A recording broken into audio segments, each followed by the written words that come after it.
So this girl was explaining her friend to me the other day. She said, yeah, we thought he was gay. It turns out he's just really Catholic. And it was funny. She kind of said it like those two things have different meanings. I was like, last time I checked, the only difference is the shirtless dude on the gay guy's wall is going like this instead of this. No, I love stand-up comedy. I love stand-up comedy because it's the last place you can say anything that's on your mind. All these urges, all these crazy, funny things we want to say. It's the last place you can really just let loose and let it fly.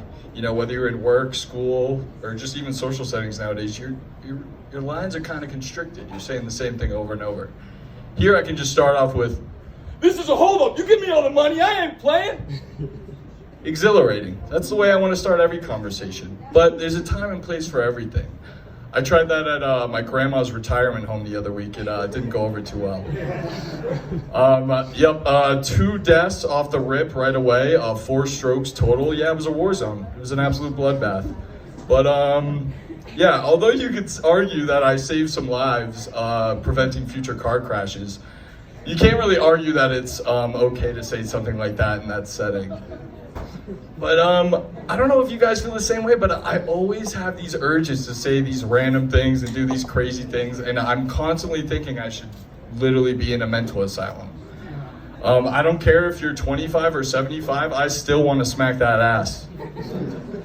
It's funny, I'll literally be meeting a friend's grandma, and I'll be like, "Oh, hi, it's nice to meet you. My friend's grandma, this is awesome." And then in my head, I'm just like, this place would absolutely erupt if I titty twisted old granny right here. Go crazy. No, but I have all these urges to say all these things, and I often regret not saying them. I was getting interviewed the other day, and the guy was like, "Yeah, what do you like to do for fun?" And immediately I'm like, "Oh yeah, one of my biggest hobbies is like sunning my genitals. I just take my balls out in the sun and just tan them and watch them move around and stuff, and it's a good time. I'm being honest with you. It's a real passion of mine. But I realize I have to come up with a response that's suitable for the workplace. So I'm like, holy shit. All right. Balls? No, that's not gonna work. Yeah, hiking. I like hiking. And the guy's like, hiking? Really? Boring. I would be more intrigued if you just said you like to hit your balls. But yeah. Since I have the opportunity to bring up things that you can't really talk about, it's time to bring up race. That's what we do in comedy. I think with Black Lives Matter and Stop Asian Hate, like, we're really getting beyond this racism thing, and I couldn't be happier, honestly. It's really impressive. But there are a couple groups that are left behind and people are forgetting about it, and they still are discriminated against, and it's fucked up. One group in particular that I think gets the brunt end of racism is the gingers, the redheads. If we're going by racial stereotypes, I mean, would you rather be black and be good at basketball, be Asian and be good at math, or be pale as a ghost and literally not have a soul? I mean, it's fucked up. It's one of the only demographics where people are like denying that they're gingers. I have a bunch of friends from back east. They're like, "No, I'm auburn hair. Oh no, I'm strawberry blonde." It's like, bro, you're putting sunscreen on in February. You're not fooling anyone. Come on. If white privilege is kind of based on how white you are, it's kind of no surprise that these ghosts don't have a soul. Yeah. Yeah, so I don't even think Hitler would want to be that white.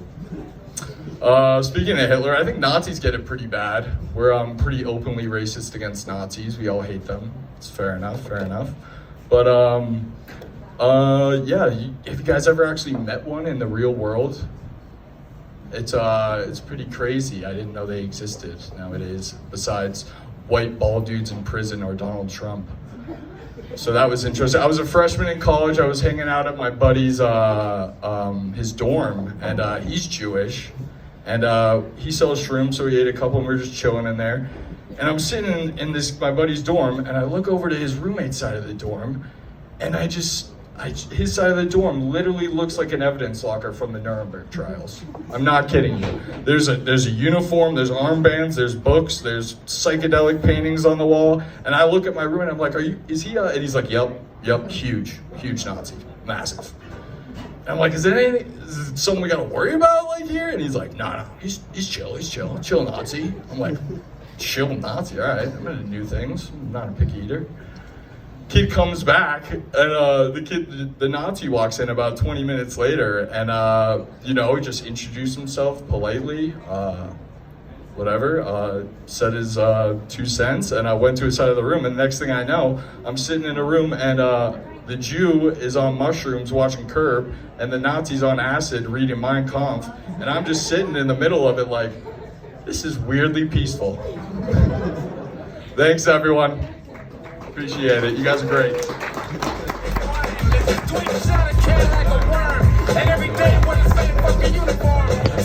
Keep it going for Jack Moskowitz, guys. Dude, if you ever want to see a lot of Nazis, just go to a gun show. They're all of the Nazis are selling all of the guns. It's fucking crazy. I swear to God. All right, your next comic coming to the stage is Quentin Johnson. Start of an era. Let's go. Quentin Johnson. Dude, I didn't even get halfway.